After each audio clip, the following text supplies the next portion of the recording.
Well, I can't quit you, baby. And now, after a long wait, welcome back to this edition of The Gunslinger, Dark Tower Series 1 by Stephen King, narrated by The Laughing Ogre.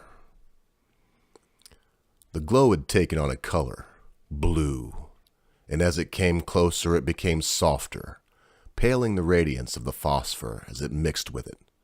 50 yards or 100? He could not say. They walked, and now he looked at his feet, crossing from tie to tie. When he looked again, the glow had grown to a hole, and it was not a light, but a way out. They were almost there.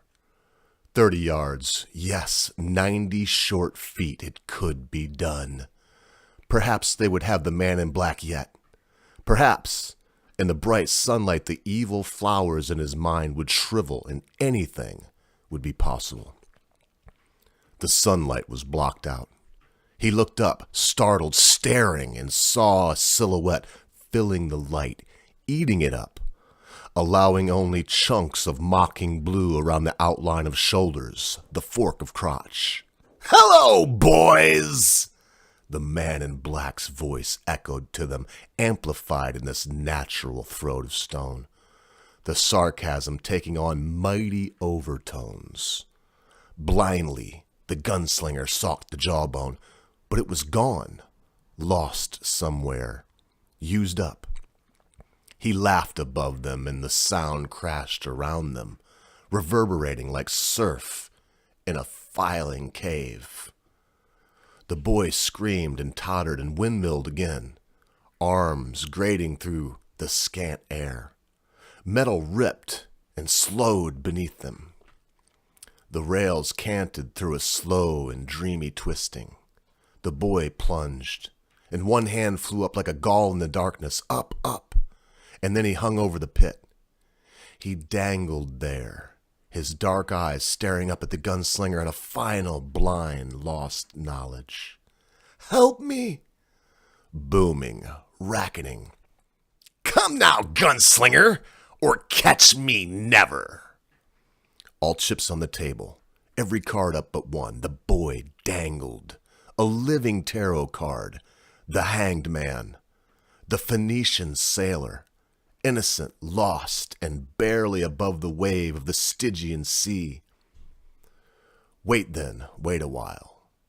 "Do I go?" The voice so loud he makes it hard to think, the power to cloud men's minds. "Don't make it bad. Take a sad song and make it better. Help me."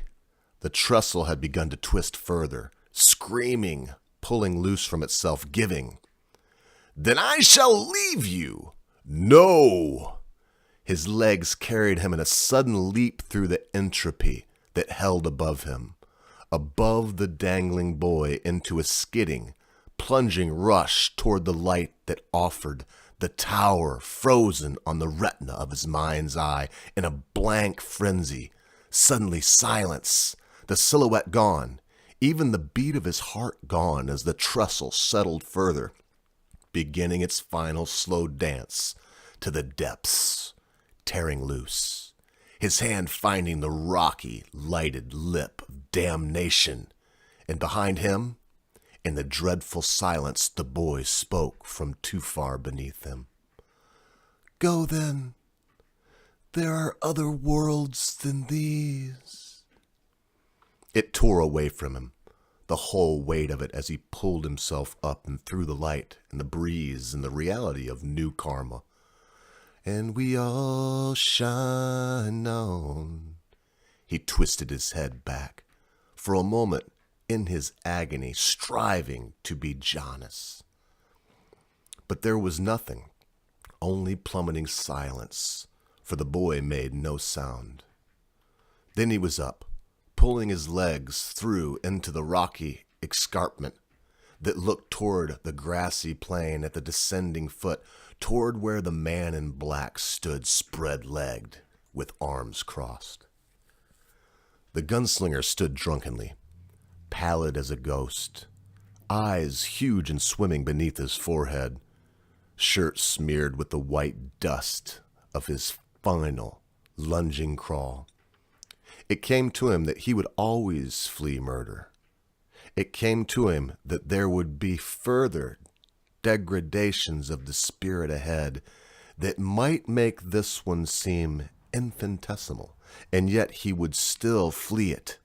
Down corridors, through cities, from bed to bed, he would flee the boy's face and try to bury it in the cunts, or even in further destruction, only to enter one final room and find it looking at him over a candle flame. He had become the boy. The boy had become him. He was a Wonderlock, a lycanthrope of his own making, and in deep dreams he would become the boy and speak strange tongues. This is death, is it? Is it? He walked slowly, drunkenly down the rocky hill toward where the man in black waited. Here the tracks had been worn away under the sun of reason, and it was as if they had never been. The man in black pushed his hood away with the backs of both hands, laughing. "So," he cried, "not an end, but the end of the beginning, eh? You progress, Gunslinger, you progress. Oh, how I admire you." The gunslinger drew with blinding speed and fired 12 times. The gun flashes dimmed the sun itself, and the pounding of the explosion slammed back from the rock-faced encampments behind them. "Now," the man in black said, laughing, "ho, ho, ho, now we make great magic together, you and I. You kill me no more than you kill yourself." He withdrew, walking backwards, facing the gunslinger. "Come, come, come." The gunslinger followed him into broken boots to the place of counseling. Thank you for joining me once again for this short installment.